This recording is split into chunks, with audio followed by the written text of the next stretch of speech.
Kaixo, ongietorri jakindunera.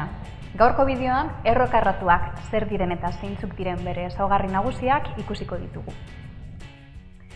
Errokarratuak bigarren berreturaren kontrako eragiketak dira. Eta erroak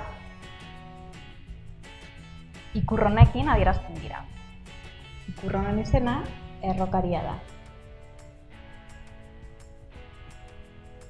Errokariaren barruan aurkituko dugun zenbakia errokizuna deitzen da. Eta erro baten emaitzari erroa edo errodura.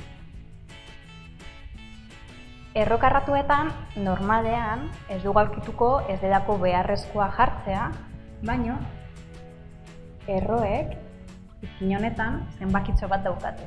Errokarratuen kasuan zenbakitxo hori 2 izango ditzateke.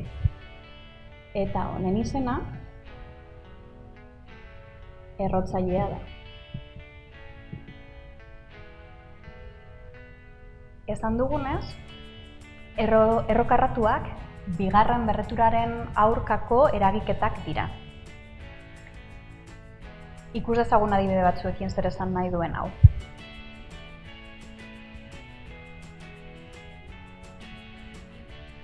Bederatziren errokarratua zein da? Gure buruari galdetu behar dioguna zera da.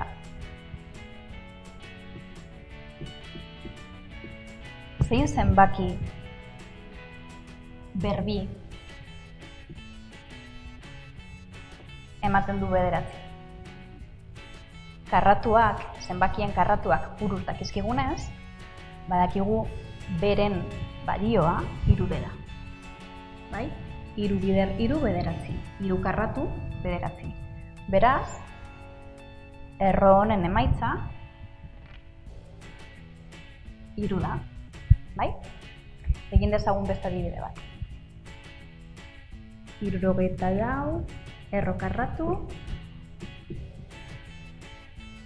berdin ezagutzen ez dugu zenbaki bat. Bale. Berriro ere, galdetuko diogu gure buruari. Zein zenbaki berbi ematen du 74? 8, ezta? 8 bide 8, 8 karratu 74. Beraz, erro honen emaitza 8 da. Kasu hauetan, erro hauei erro zehatzak deitzen diegu. Zergatik? Karratu perfektoen erroak direlako. Eta, zeintzuk dira errokarratuak? Guzti hauek.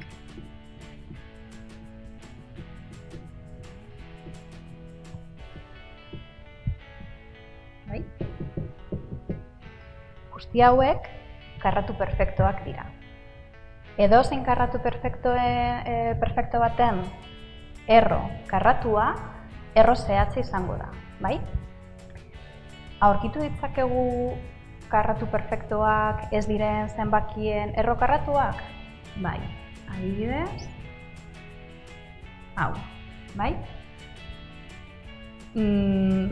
Hau kalkulatzeko, beste bideo batean azaltzen dugu zelan kalkulatzen diren halako erro karratuak, bai?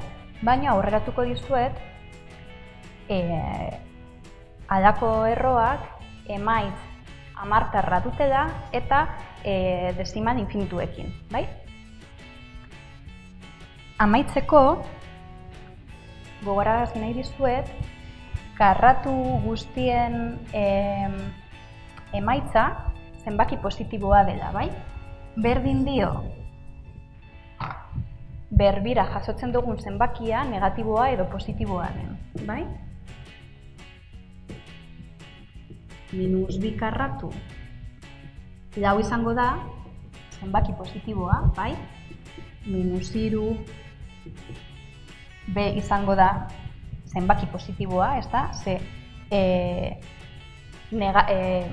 ikur negatiboa b karratura dagoenez, minus bider minus beti izango da plus. Bai? Beraz, ez dira existitzen halako errokarratuak.